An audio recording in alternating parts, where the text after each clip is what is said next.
नमस्कार। स्वागत है आपका आपके अपने YouTube चैनल पर। आज जो मैं आपको बताने वाला हूँ वो बताने वाला हूँ आपकी कुंडली के हीरो प्लैनेट और विलेन प्लैनेट।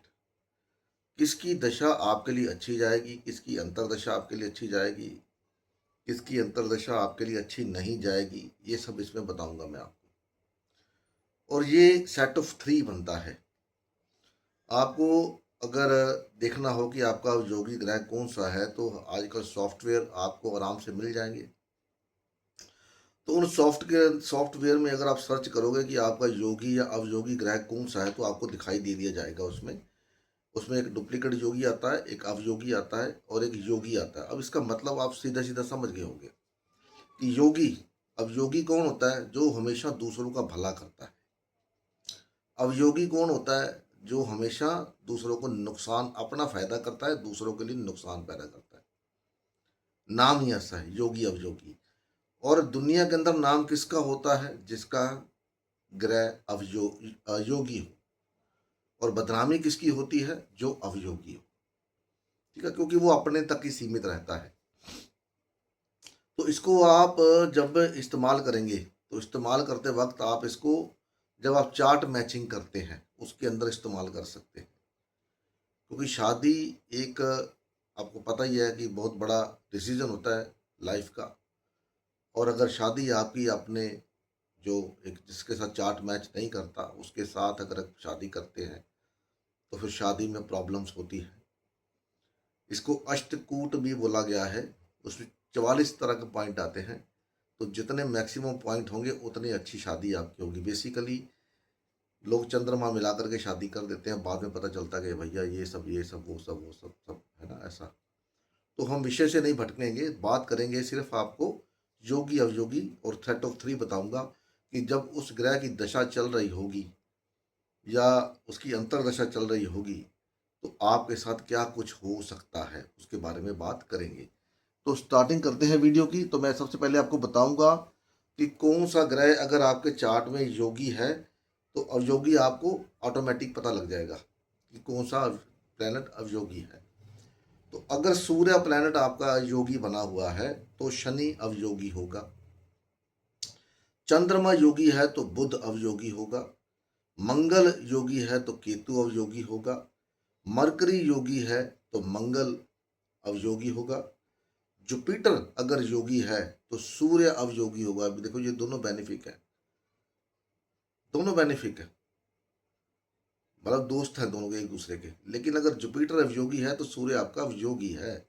तो जुपिटर की दशा में सूर्य की अंतर्दशा आएगी तो आपकी बदनामी होनी तय है, या कोई ना कोई कोर्ट का फाइन लगना तय है, या आपका डिमोशन, अपमान, कुछ भी कह लो आप। क्योंकि सूर्य लेके बैठा है अवयोगी का रोल आपके चार्ट के अंदर। उसके बाद शुक्र अगर अवयोगी है तो गुरु आपका अवयोगी होगा।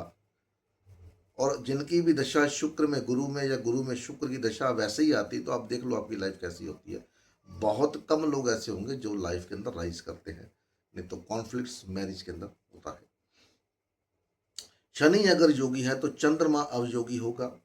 राहु अगर योगी है तो वीनस अवयोगी होगा। केतु अगर योगी है तो राहु अवयोगी होगा। मतलब राहु आपके चार्ट का विलेन, जो अवयोगी है वो विलेन है, जो योगी है वो आपके चार्ट के हीरो हैं। अभी इसको सेट ऑफ 3 बनाना है।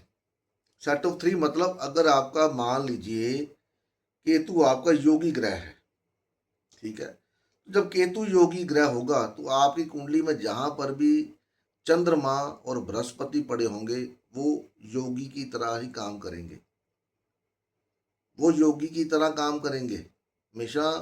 अब वो चंद्रमा में केतु, केतु में बृहस्पति, इनकी जब दशा आएगी, अगर ये योगी ग्रह हैं, अगर इन तीनों में से कोई भी एक योगी है तो आपके लिए ये दशा बहुत अच्छी आने वाली है। या जब भी जिस भाव में ये पड़े हैं वो भाव एक्टिवेट होगा तो आपको उस दशा के दौरान अच्छा रिजल्ट मिलेगा। या उस भाव की उस साल, जिस साल वो ग्रह या जिस साल वो हाउस एक्टिवेट होता है वो साल आपके लिए बढ़िया जाने वाला है। उसके बाद शुक्र, शुक्र अगर आपके चार्ट में योगी बन के आ गया तो मंगल और शनि जहां पर भी होंगे आपको अच्छा रिजल्ट देंगे। क्योंकि मंगल और शनि देखने में तो ऑपोजिट है, लेकिन रिजल्ट हमेशा आपको अच्छा देंगे। अगर शुक्र आपका योगी बन के आ गया, या मंगल योगी बन के आ गया, या शनि योगी बन के आ गया, तो ये दोनों की दशा जब आएगी, तो दशा के अंतर इनकी अंतर दशा आएगी, तो आपके लिए बेहतर काम करके जाएंगे। उसके बाद सन राहु और बुध। अब सन राहु को तो क्या बोला गया है? ग्रहण योग। लेकिन वहीं अगर राहु आपका योगी बन करके आ गया, तो सूर्य और बुध की दशा आपके लिए अच्छी जाने वाली है। ये भी आपके लिए आपके चार्ट का हीरो बन करके काम करेंगे। लेकिन दूसरी ओर अगर केतु, मून और बृहस्पति, इनमें से कोई भी एक प्लेनेट आपका योगी हो गया, अवयोगी हो गया, विलन बन गया, तो ये दोनों, बाकी के दोनों भी विलन का रोल प्ले करेंगे। तो इनकी दशा और इनकी अंतरदशा आपके लिए प्रॉब्लम क्रिएट करेगी। वीनस, मंगल और शनि, इनमें से अगर कोई ग्रह आपका अवयोगी बन करके आ गया, तो जब भी इनकी दशा चलेगी, अंतरदशा चलेगी या प्रत्यंतर दशा चलेगी, उसके अंदर ये प्रॉब्लम क्रिएट करने वाले हैं आपके चार्ट के अंदर। ठीक है। उसके बाद सूर्य, राहु और बुध, ये अगर अवयोगी बन करके आ गए, तो सूर्य की दशा, बुध की दशा, राहु की दशा, सूर्य की अंतरदशा, बुध की अंतरदशा, राहु की अंतरदशा, इन तीनों की प्रत्यंतर दशा आपके लिए प्रॉब्लम क्रिएट करेगी। और उस दौरान आपने इनका उपाय करना है। अब उपाय कैसे होता है? उपाय होता है चार्ट देख करके, किस हाउस के अंदर है, किस राशि के अंदर है। मान लीजिए ये आपकी 159 राशि में बैठे हैं, फायरी साइन में बैठे हैं, तो इनका हवन यज्ञ होगा। अगर ये 2, 6, 10 में बैठे हैं तो इनका डोनेशन होगा। अगर ये 3, 7, 11 में बैठे हुए हैं तो इनके मंत्रों का जाप होगा। किसी का मंत्र 17,000 है, किसी का 21,000 है, किसी का 10,000 है। मंत्रों का जाप करवाना पड़ेगा। अगर कोई 4, 8, 12 के अंदर बैठा हुआ है तो उस ग्रह की आइटम को जल प्रवाह करना पड़ता है। अब सबसे बड़ी बात यह आती है कि ये सब करना कब है? जब करना है तो उस समय आपको देखना पड़ेगा कि वो दिन का समय कौन सा है,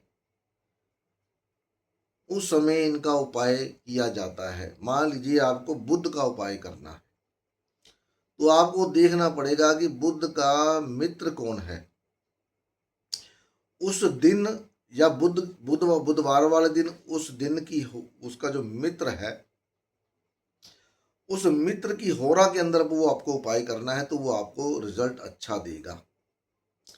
मान लीजिए आपने बुध का उपाय करना है और आपने बुध का उपाय कर दिया मंगल की दशा में, तो मंगल आपको जो उपाय आपने किया है जिन चीज़ों का, वो बुध तक पहुंचने नहीं देगा। क्यों नहीं देगा? क्योंकि दोनों एक दूसरे के दुश्मन हैं। इसको आप ऐसे ले सकते हैं कि आपके घर में कोई इंसान गिफ्ट देने के लिए आता है, कोई कुरियर पार्सल करने के लिए आता है, और आप घर पे नहीं हो मान लीजिए, तो वो आपके किसी पड़ोसी को दे जाता है कि ये उनको दे देना। अब पड़ोसी के साथ आपकी बनती नहीं है, तो जब आप घर पे आओगे तो पड़ोसी आपको पार्सल देगा ही नहीं। फिर आप सर्च करोगे कि भैया मेरा पार्सल मिला नहीं, आप फ़ोन करोगे, थोड़ा हरासमेंट होगा आपको, तो वो आपको बोलेगा जी मैं तो आपके पड़ोसी के घर दे के आया हूँ, आप पड़ोसी से ले लो। अब जब पड़ोसी की ईमानदारी है कि वो बोलेगा कि भैया मेरे को तो मिला नहीं, या मैं भूल गया, बहाने बनाएगा। ठीक है। या आपके घर के बाहर कोई व्यक्ति खड़ा है, कई बार होता है कि घर के बाहर कोई व्यक्ति खड़ा होता है, तो बताइए घर का ही होगा, तो उसको पार्सल दे के चले जाते हैं। तो कहने का मतलब इसी तरह से उपाय होते हैं। उपाय आपका डिलीवर तब होगा जब आपको उस होरा के अंदर करेंगे, उस ग्रह के मित्र की होरा के अंदर करेंगे, तभी होगा, अदरवाइज नहीं होगा। अभी ये 9 ग्रह हैं, तो इनमें से आप देखिए आपके कौन से ग्रह की दशा और कौन से ग्रह की अंतरदशा चल रही है। मान लीजिए आपकी दशा चल रही है एक अवयोगी ग्रह की, मान लीजिए चंद्रमा आपका अवयोगी है। ठीक है। तो चंद्रमा अगर आपका अवयोगी है तो योगी कौन बन जाएगा? बुध बन जाएगा।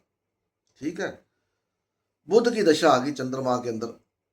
अब चंद्रमा आपको नुकसान पहुंचाना चाहता है, बुध कहता कि नहीं मैं तो इसको नुकसान पहुंचाऊंगा नहीं, मेरा तो ये तो मेरा दोस्त है, मैं तो इसको फायदा करूंगा। तो चंद्रमा अब बुध को करेगा, तो लेकिन बुध उस बात को मना कर देगा।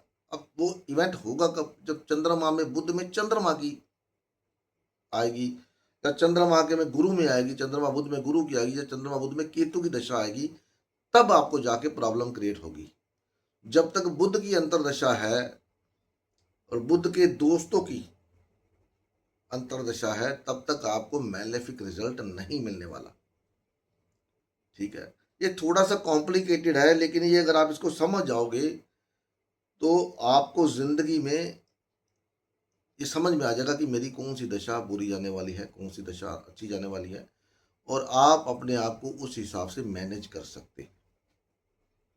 ठीक है, कई बार क्या होता कि कोई ग्रह उच्च का बैठा होता, बढ़िया बैठा होता, लेकिन रिजल्ट नहीं दे पाता। अरे भैया देखो तो सही, कहीं आपका वो दुश्मन तो नहीं है।